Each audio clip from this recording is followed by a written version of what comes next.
Good morning.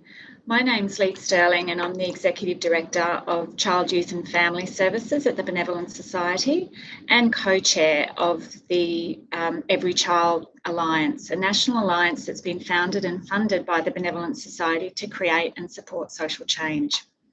I acknowledge the traditional owners of country throughout Australia and recognise Aboriginal and Torres Strait Islander people's continuing connection to land, water and community, and pay my respects to elders past and present. Also want to acknowledge any Aboriginal and Torres Strait Islander people in the room today and thank them for joining us. I'd also like to acknowledge the financial support of the Thrive by 5 campaign and the Minderoo Foundation for this project. Through their generosity, we've been able to bring a small kernel of an idea to life, and we're looking forward to sharing it with you this morning. Thanks also to Essential Media for their invaluable support and assistance, not only with the technology today, but also with pulling these materials together, which we'll be sharing with you today. Welcome. We've had close to 350 people register for this online event today, which we're really excited by. Thank you all for your interest in the discussion, but most importantly for your interest and commitment to the wellbeing of Australia's children and young people. I also want to offer a warm welcome to our presenters today, a remarkable group of young people who will share their insights with us, as well as our event MC, Shirley Slan, and Penny Dakin, who's Chief Executive Officer of Eracy. As always with events like this, we need to quickly cover off on some housekeeping. I'm sure everybody's getting more and more used to online forums and the etiquette involved, but just cover off a couple of things. First of all, I invite you to use the chat function during the next hour, also to comment and provide us with your feedback and insights.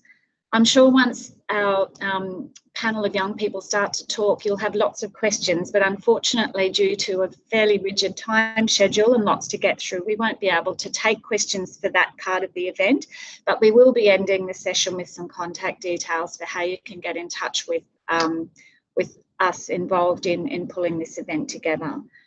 You would be aware the session will be recorded and it will also be available to you after the event, and we'll give you some details about that at the end. So why is this Take 6 message important? We have, as you'll see on this slide, we know that for children and young people to do well, their needs must be met across 6 essential areas. These areas have been drawn from the NEST Action Agenda developed by Eracy, an evidence-based set of priorities underpinning child wellbeing. These 6 areas are also consistent with the models of child wellbeing that guide the Family Matters Roadmap, the Australian Institute of Health and Welfare's ecological approach to child development, and we also see very strong alignment with our own resilience-led approach that we use in our services at Benevolent Society. Those of us who work with families or who are parents ourselves know that families continually have to navigate a range of often disconnected service systems and supports while trying to meet these needs.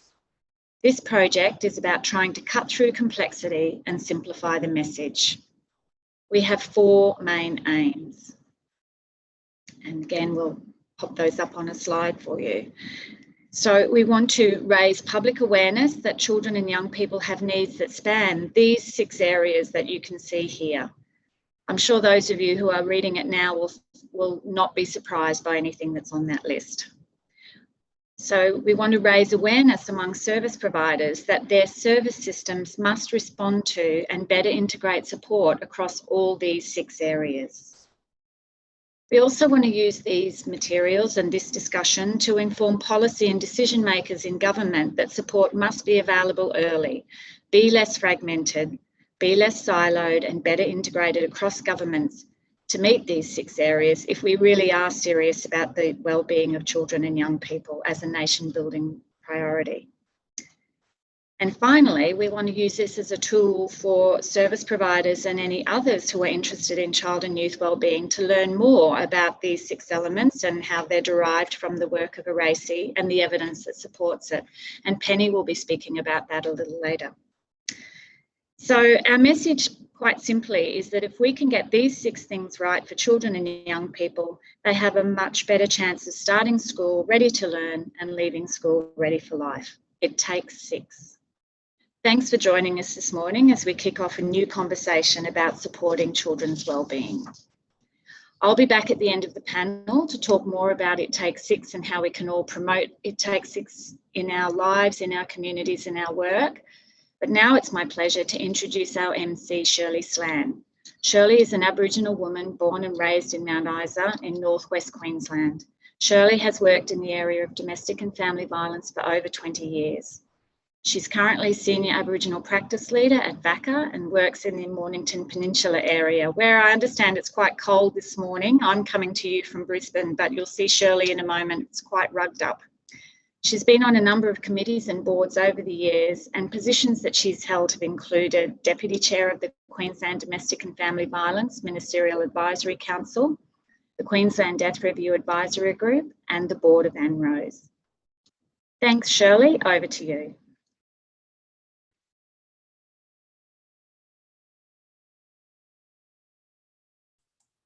Good morning, everyone. I too would like to acknowledge the traditional owners of this land on which we stand. So I'm actually on Bunurong and Bunurong country in Hastings, Victoria. I'd also like to acknowledge all the traditional owners of the Kulin Nation and throughout Australia, my Maba Pitapita Wongamala in Queensland. I'd also like to draw on strengths of my ancestors during these times of COVID-19, and would also like to acknowledge everyone in this room and all the participants attending today. And just think how valuable it is to be able to come together to have the conversations and the yarns, especially in regards to all of our communities, in regards to healthy well-being and what is needed for our many families of diversities and cultures. So in regards to the Take Six campaign, I don't think that anyone should take for granted in regards to having a healthy lifestyle, a good education, housing, connection to culture and identity, and everyone being able to have a voice, to have a say. I know in my time growing up in country in Mount Isa, the era that I came from was children were seen and not heard. But we need to have the voices of children to hear what they're actually saying about themselves and their homes and their lifestyles, and to have those healthy children on board and families. We need to focus on the families as a whole. So that involves all their parents as well, or their extended families. So family, we know, does not just necessarily have to be blood, but it's who you classify as family. Without those very basics to housing, and I know like housing, I've been in the sector for a very long period of time now, and housing has been an issue. And generally in the sector that I'm working in, every day, housing comes up as a problem. Basic education, the opportunity, like in different areas, depending where you live, if you're lucky enough to have a university or a TAFE college or something like that, just bearing in mind that there are a lot of areas that don't just have those basics, where children do need to travel to be able to attend school, or they have to do their learning via via media services, whether that's through the internet or so forth. So not taking those things for granted, and also acknowledging that in the many different areas of Australia, that the costs are different in regards to raising families. Things that we take for granted in the cities, like just the basic price on fruit and vegetables and food, you could be paying 6 times the amount in a rural, remote community.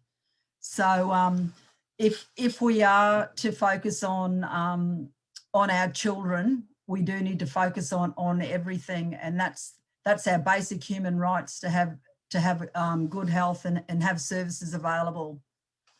So I just wanted to mention that, because sometimes we do, we talk about privilege in different areas and so forth, and there are different, forms of privilege, but some people just don't know or understand what the needs are in different areas.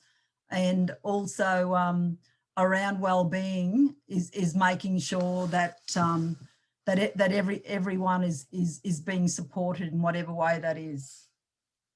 So just in regards to that, just wanting you to think, reflect, think on your own area, think about if you do carry privilege with you, and that privilege could be, like I said, where you live, it could be different. You may not have different, there might be more options to you than other areas, but also thinking about the impact on people that are less fortunate than yourselves.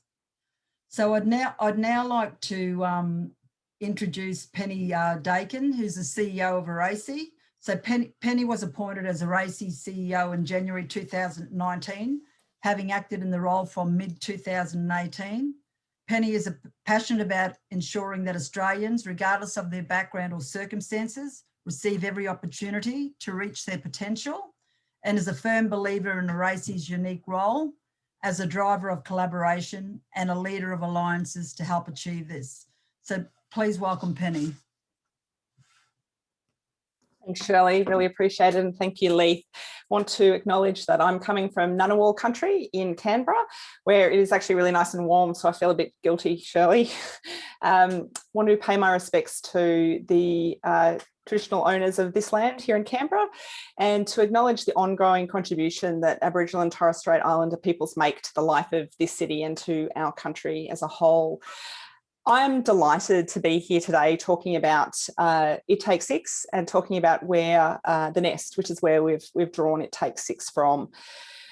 What's really delightful about the work that was done quite a long time ago now, and I think that's really important to remember, that Eracy first launched the Nest Wellbeing Framework and the National Action Agenda that flowed from that back in 2013. So it's getting to be quite old now. But the really interesting and delightful thing about the work of the Nest and the work of It Takes Six is that it is deeply rooted in the voices of children and young people and the people who care for them. When we initially started this project nearly 10 years ago now, the way and the methodology that Eracy used to develop the Nest was really driven by two powerful streams. The first was an evidence review, a broad spectrum, world-leading at the time, evidence review of the book learning, the knowledge that was sort of written down about what child and youth wellbeing looked like. And we conducted that comprehensive literature review in-house and with a number of experts around the country. And that got us to a point. And then, because as an organisation, Eracy has always been committed to the voices of children and young people, we took that book learning out, and we spoke to around 4,000 children, young people, and the people who care for them, to test if what we'd found in the book knowledge actually matched lived experience. And one of the really delightful things about the work that was done in developing the Nest is that our book knowledge, whilst the language was a little bit different, and whilst it came from slightly different frames and from slightly different perspectives, our book knowledge actually matched the lived experience of children and young people. We were able to test in real time whether the experiences that the people who were young back in 2011 to 2013 told us was actually matched by what we'd seen in the book knowledge. So we had these two lovely pieces of qualitative evidence and sort of more quantitative data-driven evidence, and they actually came together. And in coming together, we worked and we refined the language, and we reflected and brought together that Nest Action Agenda. And essentially, back in 2013, we declared that, for a child to truly thrive in Australia, they needed to have those 6 basic domains of their wellbeing met. They needed to be valued, loved, and safe. They needed to have their material basic needs, including housing, which Shirley has spoken so eloquently about this morning, met. They needed to be healthy. They needed to be learning from birth through to forever, really, but certainly throughout their entire childhood. They needed to be participating, and they needed to have a positive sense of their identity and their culture. Now, over the last 8 to 10 years, we've been really working at refining what these domains look like as new evidence has come to light, as we've done work with the Frameworks Institute, as we've done work with more children and young people. And what we've tried to do is make sure that those domains are still accurate. And we're hoping to continue to do that work over the next unknown number of years. And we really felt validated when New Zealand launched its National Child Wellbeing Framework last year. Or 2019, because in that the language was very different, and the New Zealanders had beautifully integrated the Maori language into what they produced. But essentially what they had determined through a very, very similar process with young New Zealanders were actually very, very similar domains. So the things that we had said, 7 years earlier or 8 years earlier, we're actually still ringing true to a voice of to another cohort of young people. And as we've been having conversations with young people around Australia through a number of projects that Erase's been doing, we too feel that those domains still ring very, very true. I just want to draw on two of those domains particularly this morning before I hand back to Shirley and to the panel. And the two I particularly want to talk about are participating and positive sense of identity and culture, because I think they are the two that are least understood. And they are the two that I think we've seen over time have become, if not more important than the others, certainly as important as the others in a way that I don't think they've been considered by society. So when we talk about the participating domain in the nest and also in the It Takes Six, one of the things that we really want to emphasise in that work is that this participation is multifaceted. We want to see young people participating in their families, in their schools, and in their communities. And we want to see participation in decision making. We want to empower young people through their understanding of civics and of citizenship to be a genuine part of conversations in this country, and particularly being a part of decision making in relation to things that actually matter to children and young people. And this is one of the reasons why we've been strong supporters of the Students for Climate Change activity, because we want to see young people empowered to be able to participate effectively in decision making and participate in the discourse of issues that matter in this country. And I'm delighted that we have a panel of young people with us today who are actually living that participation domain. And the other final sort of domain that I'd like to speak about is the positive sense of identity and culture. This is something that we feel has not been given the emphasis that it needs and the emphasis that it deserves. Lots of things go up into making us who we are, and those things are generally described as building our identity, and they can be everything from an understanding of our cultural background, an understanding of our gender, an understanding of our perceptions and the way we perceive the world, all of the elements of the building blocks that create us as we are. And we want young people to grow their positive sense of their own identity and their own culture, whatever that may be. And we want to see society actually providing opportunities for young people for that growth in identity and their growth in their own understanding of their cultural background, and to have opportunities provided for that to be emphasised in all aspects of learning and of participating. And we will continue to advocate for that work. We were delighted when the Every Child group came to us and wanted to partner in the creation of the It Takes Six messaging. It's something that we've been working for a long time to try and get these 6 domains of wellbeing to be understood at a policy and a practice level. And it's delightful to have this method of actually being able to communicate what matters in child wellbeing and to communicate the intrinsic interconnectedness of each of these domains. So I want to thank Every Child for their passion and commitment to this work, for giving life to the nest outside the nest, and to create the It Takes Six campaign and the It Takes Six languaging. It's a wonderful new way of being able to think about wellbeing and to take the evidence that we created through that process to develop the nest and to give it life in a whole new way 10 years on from the beginning of that journey. So thank you, Leith, and your team. Thank you, Karen. It's been wonderful working with you, and we're delighted to be part of this partnership, and we're delighted with the outcome that has been It Takes Six. Thank you very much. Thanks, Pam.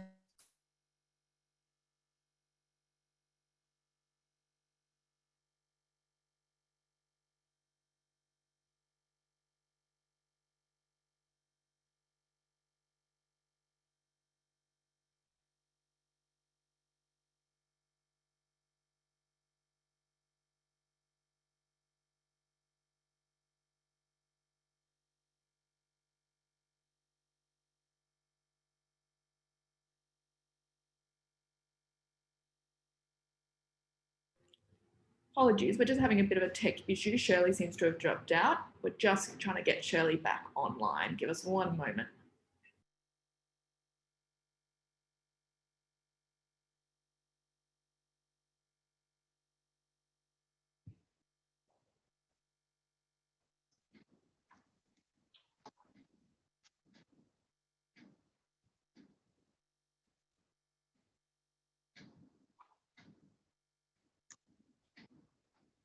Okay, everybody, it's Leith Sterling here again. While we're just waiting for Shirley to come back online, I might just start to let you know what's going to happen next. So we're now going to move into a panel discussion with four what I would call quite remarkable young people who are going to share not just what these areas in the It Takes Six domains mean for them, but also a little bit about themselves. So we're going to ask each of them to introduce themselves, and then they'll respond to one or both of a couple of different scenarios that we've sort of shared with them, and that probably will sound quite familiar as we work through them to many people, and then talk about how those elements of It Takes Six might help guide the way we respond, so to improve the support system and helping to prevent children from harm or hardship. So we've got a couple of scenarios here, and I'll just quickly read them out. They're a bit of a scene setter more than anything, and then we're going to move to each of our panellists who I'm sure you'll find have got really great things to say from the perspective of their lived experiences. So the scenarios that we have asked our panellists to think about are one where we have a prep student with a disability who's bullied in the local community and at school and doesn't want to go to school. So I'm sure that's one that resonates with people in the room today. Our other scenario is a 16-year-old from a rural community who's disengaging from school and family and sleeping rough. After experiencing a mental health episode at a local shopping centre, the young person's restrained and admitted to the adult ward in the local hospital. Again, a really unfortunate scenario, but unfortunately one that we do see. So what we're going to do now is introduce each of the panellists one by one, and they're going to think about these scenarios and answer two questions. How can support systems for children and young people be improved? And how can we prevent them from harm or hardship? How can we protect them from harm or hardship? So our first panel member today, and we've got two Madisons, so I think we've decided to go with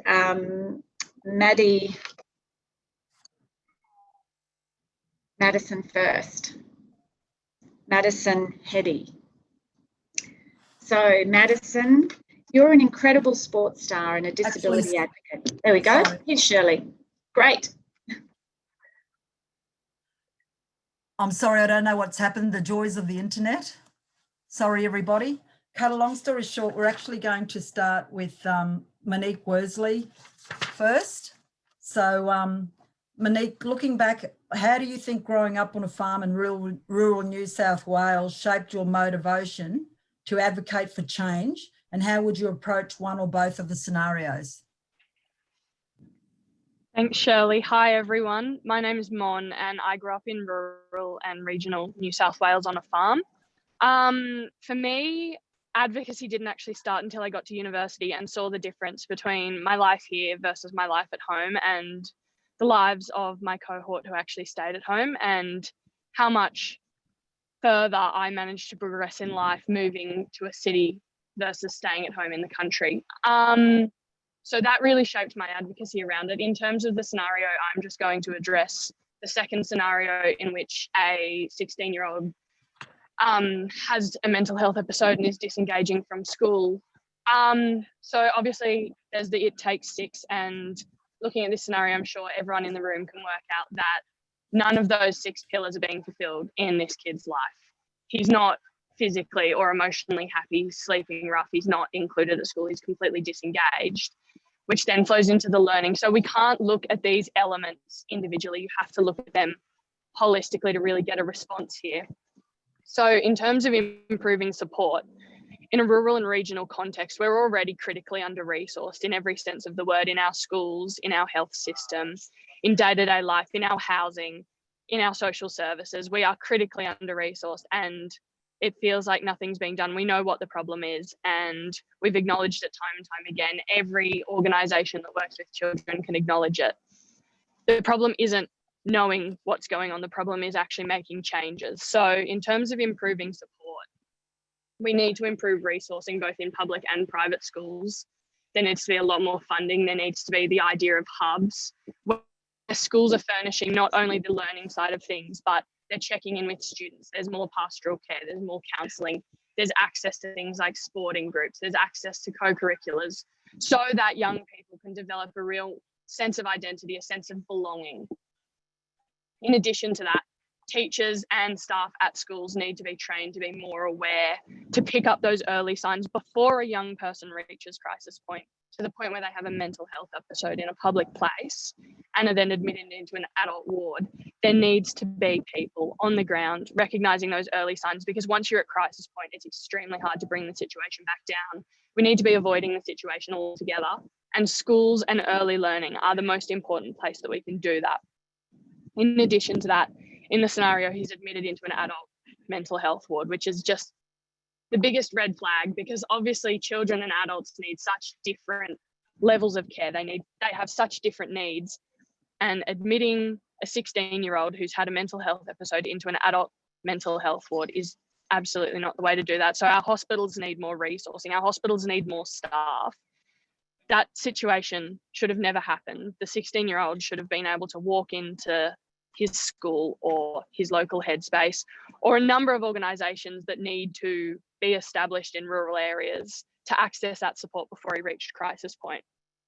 In terms of how to protect, it's the same idea, in that we need the school to have that preliminary stuff. We don't want to be reaching crisis point, and we need to be mitigating the risks for young people. So we need to be achieving those 6 pillars very, very early on. They need to be brought in when children are in preschool, and even earlier, in all honesty. It should just be a basic thing. It shouldn't be something we're even having a conversation about. But yes, that's my input for that one.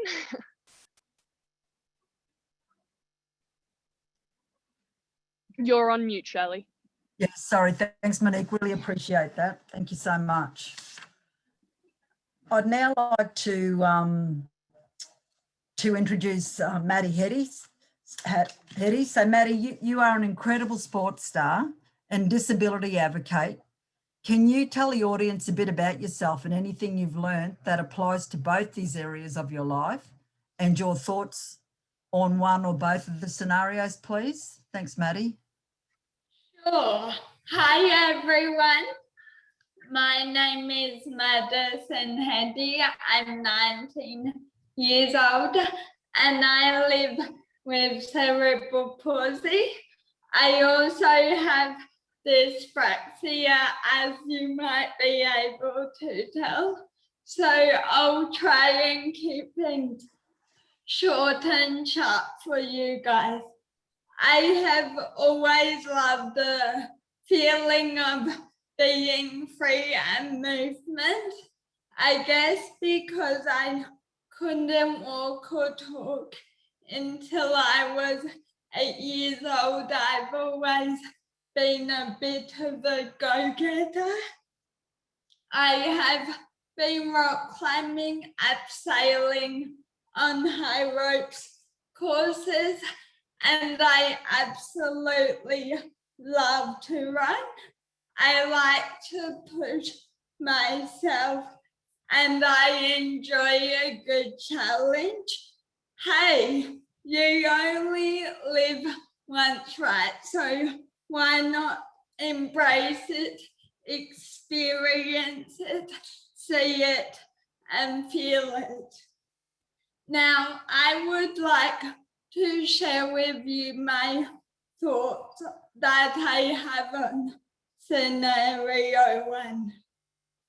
I have experience in this area, being the only child in my primary school with a disability. I wasn't being bullied, but I found that I was being left out. Soon after, I discovered that maybe this was just because the children didn't know how to react, behave, or even know what a walking frame was or what sign language meant. They were afraid of what they didn't know, and that's completely okay. We all are. This is where education, teacher awareness, and mentors are needed. If young people are shown AFOs, wheelchairs, get a chance to sit in them, are exposed to adults with disabilities, it is less frightening. Having open question time in class, or teachers having a simple sign language lesson. My family and teachers worked closely to ensure they were doing everything possible to have true inclusion in and outside of the classroom. Like, they introduced fun, inclusive educational games about disabilities, and we watched films on sporting athletes with disabilities. Not only did that help me learn better, and my peers also got to learn about me and disability, but it also meant that I was able to develop friendships, have more confidence, develop self-esteem, and get a sense of community belonging.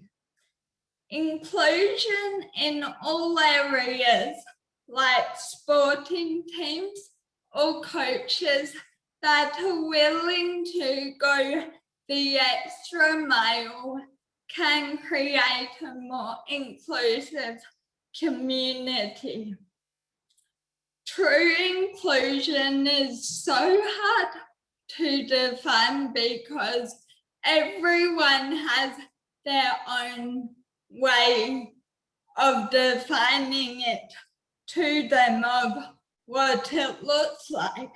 But for me, true inclusion is when people see you for you, your strengths, your personality, your friendships, and you are able to access the community and its programs without judgment.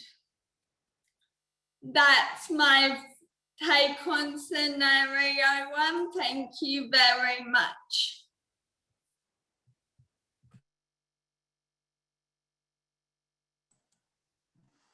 Thank you, Madison. Really appreciate it and really acknowledge your strength and your determination. And honestly, I could do with some of your energy in regards to all the activities that you've been doing. So you're very inspirational. So thank you very much. I'd now like to introduce Madison Henaway. So Madison, can you tell us about yourself and your motivation to advocate for better supports for families who find themselves in crisis, and what do you think about the scenarios? Yeah, I'm Madison. I'm a 24-year-old independent Birregubba mother of one boy. I'd like to acknowledge the land I'm on and acknowledge that sovereignty was never ceded. As for how we can better support young people and children, I think as a whole, within our culture, we tend to exclude parents when we think about children and young people. And parents are integral parts of the family unit. Parents are, children learn from their parents, they get their support from parents. So if we're just isolating children and young people, then it becomes kind of redundant, I think, as to what we're doing moving forward. So working towards partnering with parents as constituents and as stakeholders in the services that we deliver and programs that government runs. And I think you would find that if in those two scenarios, if including parents and talking to parents about their children and their concerns for their children, then there can be better wraparound supports put into place for young people and children. I think that this is especially the case in Aboriginal and Torres Strait Islander communities. And we talk about self-determination a lot within ATSI communities, and that includes talking to these communities and these people within these communities, asking them, hey, what is it that you need to be the best parent that you can be? And tailoring our services and programs around that, and not just giving a blanket statement or a blanket program for everybody, because as we know, one size doesn't fit all, especially you can tell with the gross overrepresentation of ATSI children in out-of-home care. So I think it is really important that we don't forget parents, and we don't forget young parents either. As a young parent myself, I find it's been such a struggle going to services, presenting as both a parent and a young person. And there's a lot of complexities that come along with that. And I think that we just need to really take a step back and think about that, and not dismiss young parents as well, they're just young people, they don't really know. No, we are young people and parents, so we have a lot more things to consider, and education is a big one. Access to education for young parents is vital for us to be able to move forward and do what it is that we need to do in life. I've been fortunate enough to go through and graduate year 12 after giving birth to my son. I took him with me.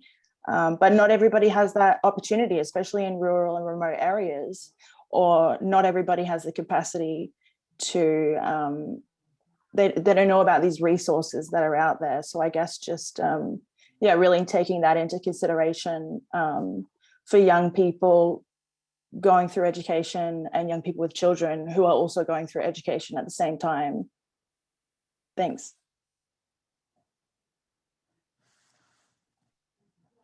Thanks, Madison. I just want to also just acknowledge your strength in regards to being a young mum, and also, going and showing that how you can achieve so many things and still, complete your education and so forth. Like, you're a real inspiration. And also, acknowledging to your comments around about like to have it, children strong, about focusing on parents as well. So thank you for that, and thank you for sharing the story. I really appreciate it.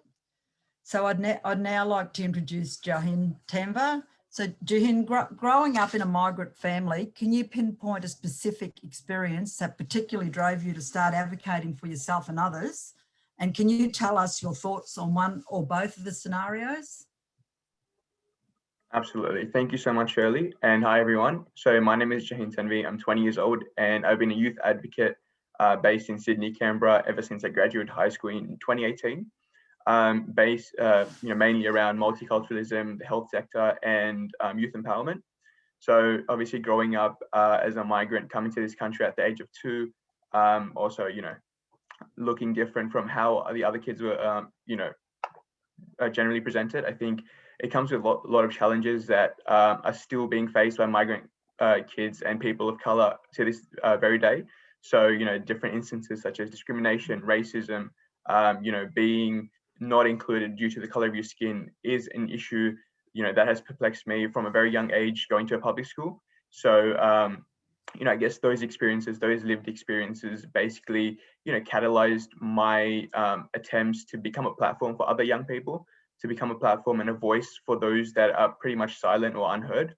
And so when I look at the scenarios being presented, the one that sticks out to me more is scenario A, when we talk about a young person who is, being bullied due to their disability. It's, something all too familiar for a lot of young people going through this system. When we look at the 8 Take 6 values, they're so interdependent on one another. You can't have positive self-identity if you don't have, a sustainable mental health and, physical well-being. And when you look at, different factors such as, having good housing, you can't have that without, being able to participate in your school and, being included and feeling inclusive. So they're so, interconnected with one another. And so when I look at it from a migrant perspective, as a young person, the things that we need to do to implement into this is, I think it boils down to one word that I have been advocating for, a few years now, and I know a lot of young people are advocating for, and that's co-designing. I think having young people being part of the process of not only research, but the programs and, different facilities and structures that are being developed. I think having that young voice on not only when they're, creating the research, but also on the table when there's decisions being made for different policies and different, laws or rules being enforced. I think having that youth perspective is very important. One of my roles as part of the Consumers Health Forum of Australia is basically as a young leader and almost advising the policy when it comes to young people's participation in the healthcare system in Australia. So one thing that we have been embedded from a very early period from when we started working there was that when we look at recommendations that we're providing to the government, to Senate inquiries, we want authentic case studies from individuals that have experienced those issues. So I think that's a really good approach to take, which will allow young people not only feel comfortable, but also part of the process as well, to be included, to have their voice included, to feel like they're being heard. Because at the end of the day, having autonomy on your situation empowers you more than anything else. We can have so many, different research being, read out to you about things that are being done. But if you're not part of the process, if you're not helping out and feeling like you're, being a platform for others, it is quite ineffective. So I think having young people, that youth voice, that unique perspective being, in the sector when we're making decisions is integral to how we're making decisions. And I think like Mon and Maddie mentioned as well, having appropriate individuals, disability workers, care supporters are also important. So I guess that's my take from, a migrant perspective. Thanks, Jahina. I really appreciate that. And too, acknowledging the discrimination that you've faced and in comparison, even that's completely different for Aboriginal and Torres Strait Islander, quite often community or people that aren't fully informed generally like to, put Aboriginal and Torres Strait Islander in the same, I guess in the same alliance with people from migrant backgrounds. We do share similar, similar discrimination and being classified as a minority group at times in regards to Aboriginal, even though we're the First Nation people of Australia, but just acknowledging that it, the issues the specific issues that do face the migrant community as well, and acknowledge that, and how just listening to you and your strengths and the way that you've been able to advocate the issues is really just, an inspiration. So thank you. So thank you very much to the panel. I really do acknowledge, because each and every one of you and drawing on your, on your strengths and sharing your story, because, it is hard to get up and share your story with people that you don't know. But what I would like to ask is, and there's no rush, like just take your time in answering this, is that I'd like to ask you, what is the most important message that you would like the audience to take away? So Madison, would you like to go first? Madison Heddy? Yeah, thanks, Shelley. I guess my final important message to you is that I have found that one cog, one area doesn't work solely without the other cogs. They're all linked together. Everyone is an individual, and finding what makes you tick, a passion like my running and athletics or your community can create worth, motivation, belonging, and inspire you to live your life to the fullest. One of my absolute favorite saying from a movie that came out, I think it's 2 years ago now, called The Greatest Showman, is no one ever made a difference by being like everyone else. So just keep that in mind. That's a really good, short, sharp punchline. Thank you, everyone. Thank you, Madison. That's very, very wise words. Thank you. So Mon, what's the most important message that you want the audience to take away? Mine is much the same as Madison's, except I'm definitely going to put more of a focus on rural and regional youth because I can't stop talking about it. All of these things, like Madison said, you need all of the cogs in place to turn the rest. All of these cogs need to be turning for a young person to develop into a happy, healthy individual. They need to have the right support networks. They need to have their material basics. They need to feel valued. They need to feel included. And for rural and regional youth, that's increasingly difficult because we are falling behind further and further. Things like access to NBN or phone signal. I know for a fact that when I went home over the pandemic, when we went into lockdown, I was up in the paddock surrounded by sheep or climbing silos to get phone signal, to access telehealth, to access my courses at university. When all of my friends in cities were sitting in a comfortable office, being able to do the exact same thing, we're falling behind in terms of resourcing, and that is having detrimental effects on all the other cogs. So I think that is my main takeaway for rural and regional youth and youth in general. Thank you. Thanks, Mon. And I think it's important, like, we just acknowledge about the, about the regional rural areas and the issues that are faced there, because like I said, quite often, we think that everyone's on the same wavelength in different areas, but it certainly is different for sure. So thank you. And also, Madison Henaway, what is the most important message that you want to take audience to take away? Look, I had lots of really great things in my head and now they're just completely gone. So let me just wing it. I think the most important thing would be to include people in the services and programs that you're running. So to consult with community about what it is that they need, and reflect that within service delivery, and making sure that you're including everybody in the community and it's accessible for everybody, including young parents. That's pretty much it. Thanks, Madison. I appreciate it. Thank you so much. Very wise words. So Jahin, what message would you like the audience to take away?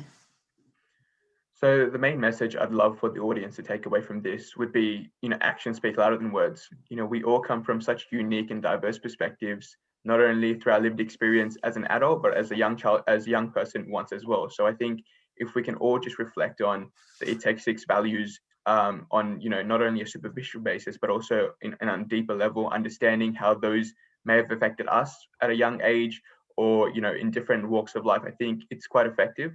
So I think if we can just take some time and, implement that into our daily walks of life, whether that be professionally or in our personal lives, we can really create a strong culture where we can, ensure all these factors, are not only interconnected with one another in every, facets of life, but also ways we can improve this as well. So I think that would be my main message to take away. Thanks, Jahin. Really appreciate that. And I guess I just wanted to say, like, in my role that I work in with, for VACA, the issues that come to us in regards to families or children, we can't, like, you know, it might look like that a child's been in trouble at school, or someone's got caught up in the justice system, a young person. You can't just look at that one particular young person or child in isolation. You have to look at the whole family, and you have to look at what supports have been available for the whole family. And I think being an Aboriginal woman, I know it's something that the Aboriginal community have always done in regards to responding to the whole family, and that's around you know, dealing with men, women and children regarding, you know, whatever the issue is or that presents.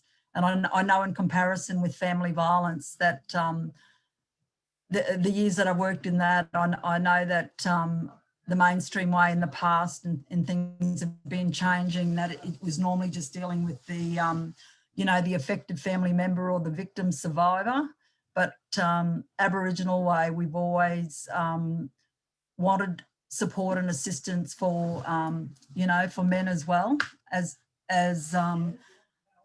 our children in regards to getting supports and assistance. And it's not about making any excuses, but it's providing supports to bring about change.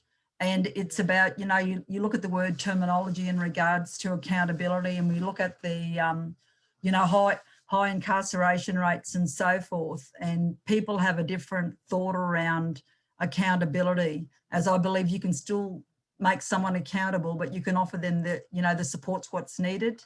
You know, the law's in place for a reason. And however, I believe that education and rehabilitation is required to assist parties. But there are consequences for actions too.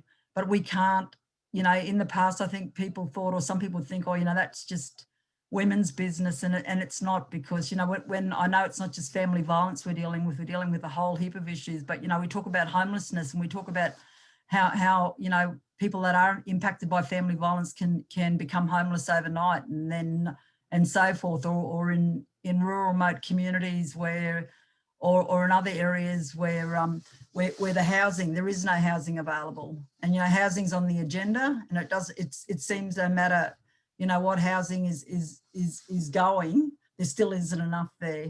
So I think we have to get a little bit wiser, and in ways that we look at these issues that have been, you know, ongoing over the years. And like I said, family violence is just one of those, but it is a massive, massive issue that impacts on communities, the housing, education, the importance of making sure, you know, children attend school, are educated.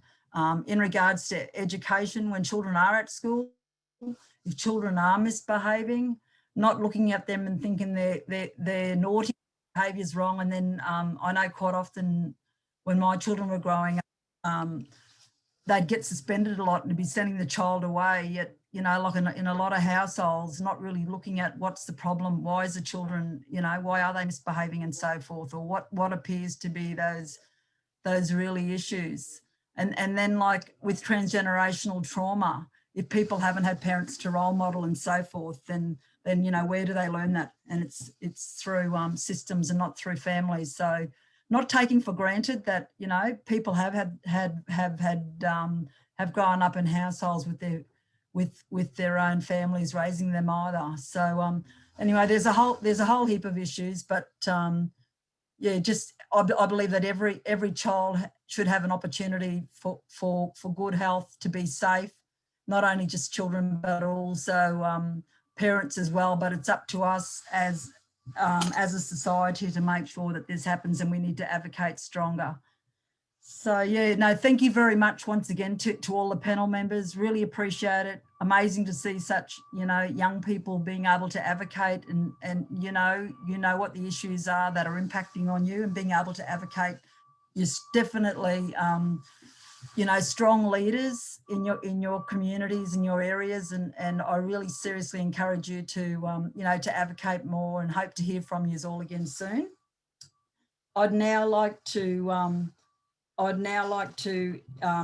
get Leith to say some comments. Thanks. Thanks, Shirley.